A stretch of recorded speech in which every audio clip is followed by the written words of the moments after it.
mejor. La palabra tempestad en el cristianismo se usa como una metáfora. Es decir, cuando el creyente o nosotros los cristianos somos enfrentados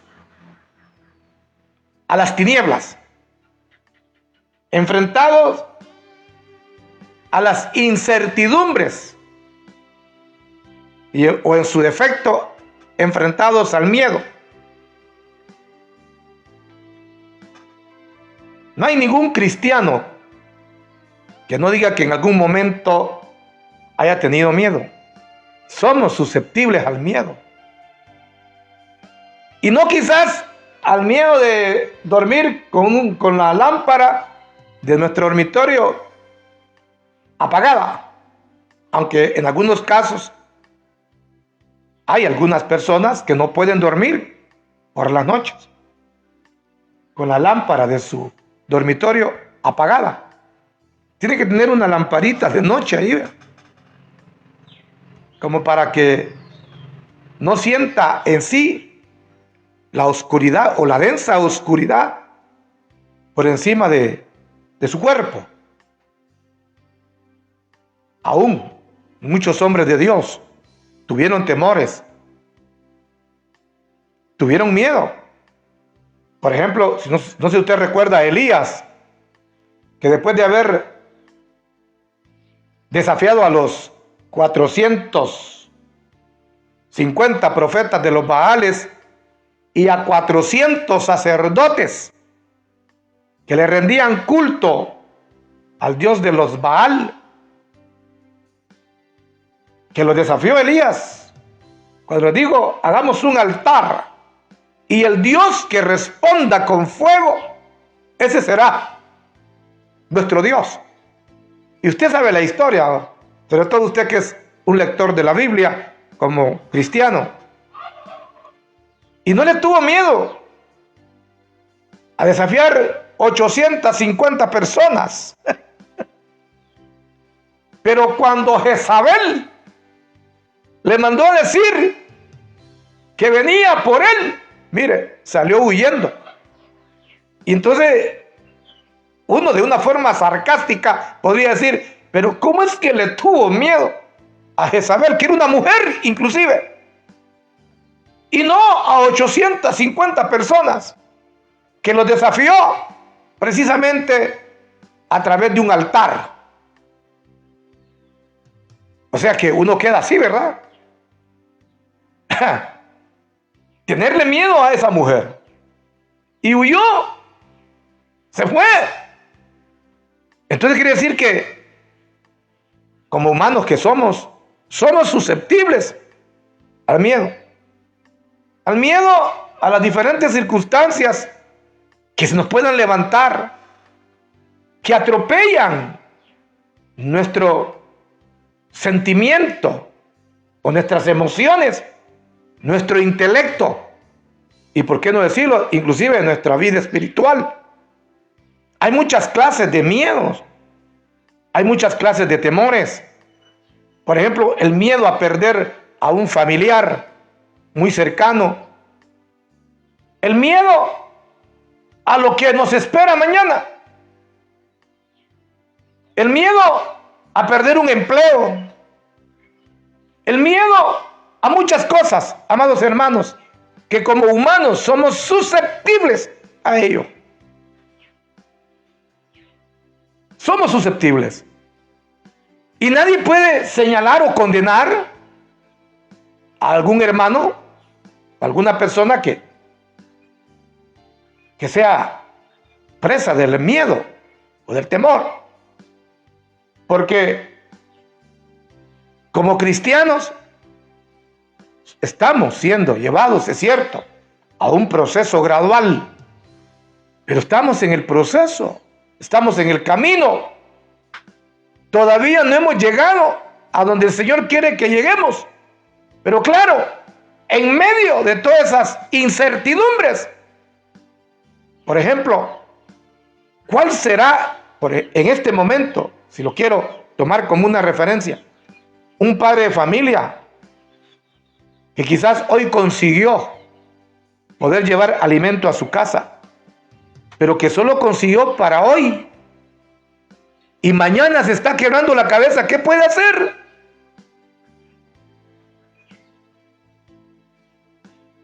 Porque no tiene un empleo, porque vive en una vida de incertidumbres,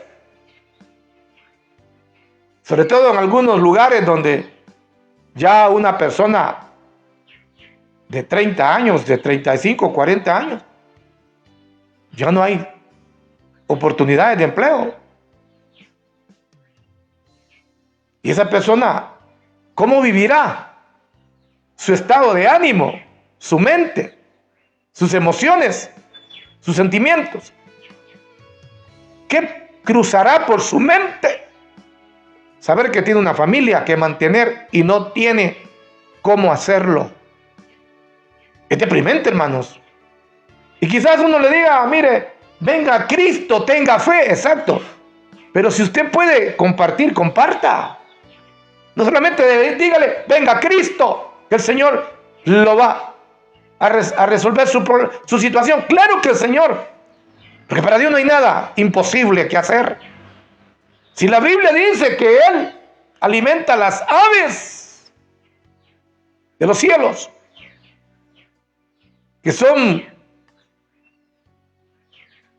elementos que no tienen un raciocinio como el nuestro. Y Dios dice en su palabra que no hay justo desamparado, ni su descendencia que mendigue pan. Pero eso, hermanos, no es tan fácil poder asimilarlo cuando la persona está en el momento oportuno de su crisis. Aleluya. Y claro, Dios puede hacer un milagro. Claro que sí. Por eso es que aprendemos en este caminar, ya nosotros los que ya hemos caminado un trecho, en primer lugar, a colocarnos en una vida de rectilínea con Dios. Y ojo a esto, ser uno un rectilíneo con Dios no quiere decir que seamos perfectos. No. ¿A qué me refiero cuando decimos una persona rectilínea con el Señor?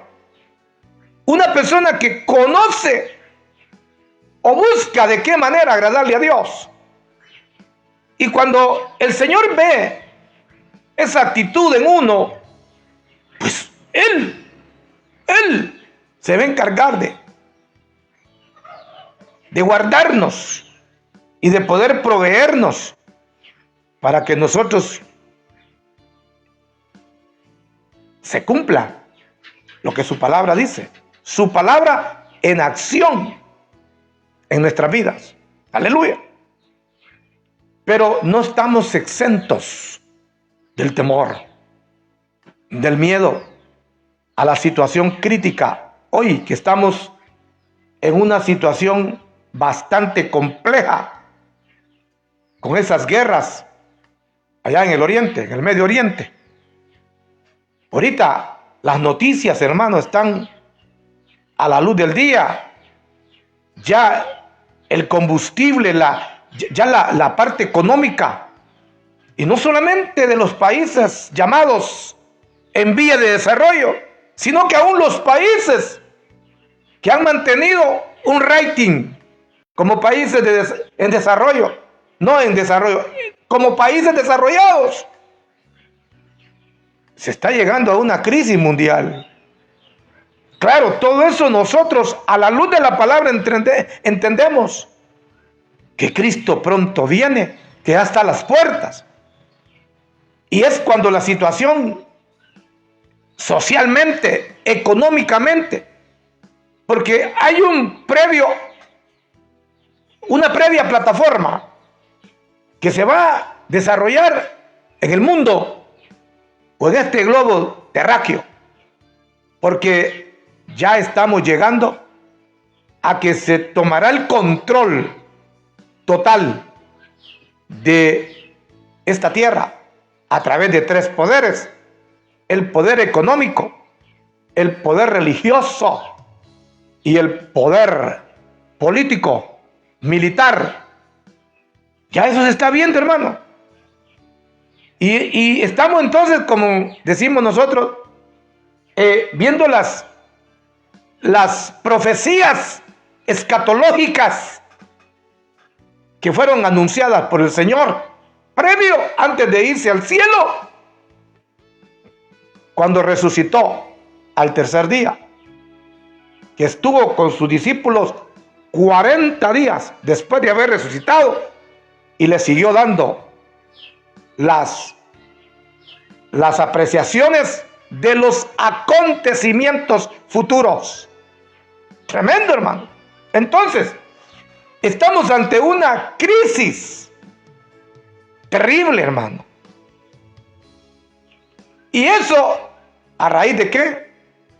Del poder antagónico, diría yo en este caso, de espíritus, de los infiernos, porque hay una lucha de poderes. Y mire qué cosa, que los poderes que nosotros vemos en la tierra manifestarse a través de la manera como el hombre es instrumentalizado, eso se está desarrollando en los ámbitos celestiales. A mí me impresiona como cuando, mire qué tremendo, como cuando Daniel se dispuso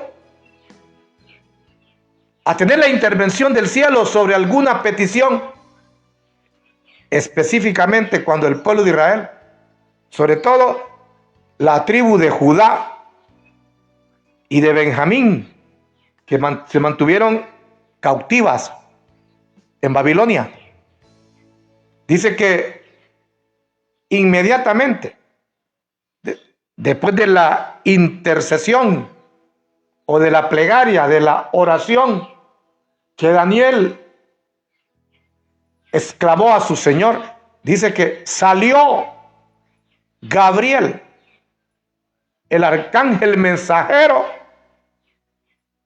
para darle la respuesta a Daniel. Y en el transcurso del tránsito de ese arcángel para hablar con Daniel, dice que le salió el príncipe de Persia. 21 días estuvo esa batalla. Óigase bien esto, qué tremendo. Daniel no se daba cuenta en la tierra que había un litigio, había una batalla de seres de una dimensión angelical,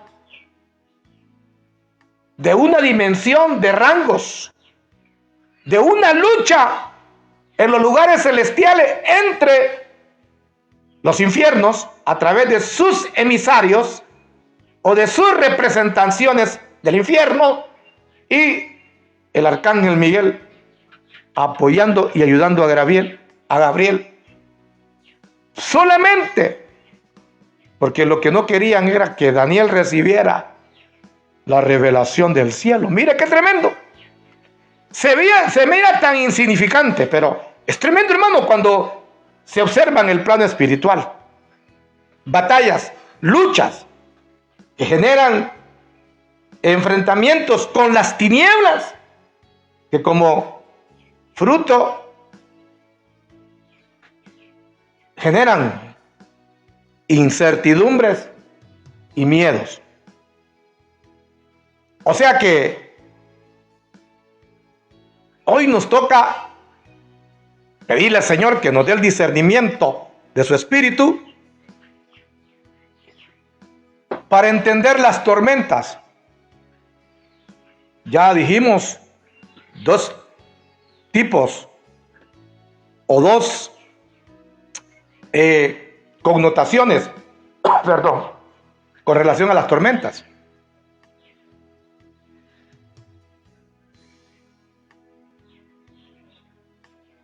Cuando leemos el libro de Jonás, usted sabe que ahí Jonás generó una tormenta. ¿Sí?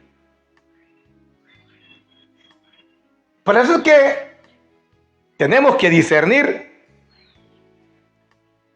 al momento de tener tormentas, y lo voy a parafrasear de esta manera, al momento de tener desafíos como creyentes, como hijos de Dios, y cuando se levantan